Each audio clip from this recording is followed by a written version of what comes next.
Good morning, good morning. Welcome to 4x8 Paper Stuff. This is Beth. Welcome to My Time to Journal, an untrained person playing with lots of art supplies and having fun. Join me. Okay, so we are going to work on day 20, and this is just a few minutes after I filmed yesterday's video because we are expecting an ice storm. So I'm still putting all my stuff away from the Bauble page. And today the prompt is pumpkin.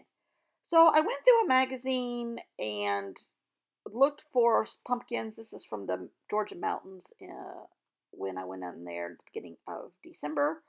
And I found a pumpkin page. I'm like, oh, this is going to be so great. Well, little did I know, those were like the only pumpkins in this fall magazine of the whole area in the North Georgia mountains. So after flipping through it and flipping through it and flipping through it, I'm like, okay, let me go dig some more places.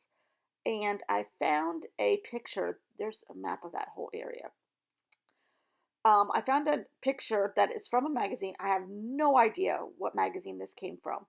And this is when I was still on the thought of a pumpkin page. And I was cutting out Lumpkin County, Georgia, and I'm going to use the word, but put a P in it for pumpkin. The page that I ended up using is from a magazine. I have no clue from where. It may be Rolling Stone, because a lot of times they have wacko clothing on, and that's where I get a lot of stuff from, is their clothing. I don't know. I do know that it had pumpkin coloring in it. I'm like, okay, we're going to go with the color pumpkin, not a literal pumpkin. But I did want to use that outline from chipboard from Ali Edwards. I use those as stencils a lot. And I like these organic shapes. So this is where I said, okay, we're going to go with something else here. Or I need to add something to this because my two little tiny pumpkin pages, or my one pumpkin, this page right here, this is some kind of collage in the shape of a head. Don't know where it came from. I'm thinking Rolling Stone because Rolling Stone has big paper and that's the size of this. Can't swear to it though.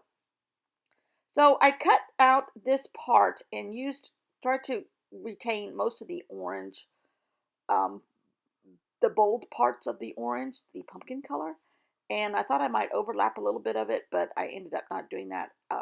So this is my base page, the base piece of it, my foundation page. And then I'm going to take this orange watercolor paper that I made and draw some orange on it in hopes that I will get those um, colors in the stencil that I'm going to use. And then I thought about this sticker and it wasn't working. So I went to some Travelers, I think these are Travelers notebook stickers, and found some shapes that are alike in that black and white photo from the magazine. So then I'm thinking, okay, I'm going to cut out some of these organic shapes, realizing that everything I was going to cut out has no orange on it. So I put some more orange down and cutting out these organic pumpkin shapes. So I have pumpkin coloring and organic pumpkin, theoretically, if you squint and look crooked, pumpkin shapes.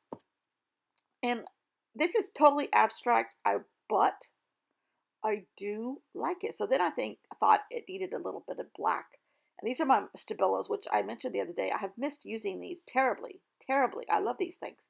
And I'm in an artsy mood. I listen to a lot of backstories on some music on the way home from the beach just a little while ago, and kind of in an artsy headspace. And I guess that's what came out of it, is this pumpkin abstract picture. But I don't dislike it at all. At all. Kind of like this a lot.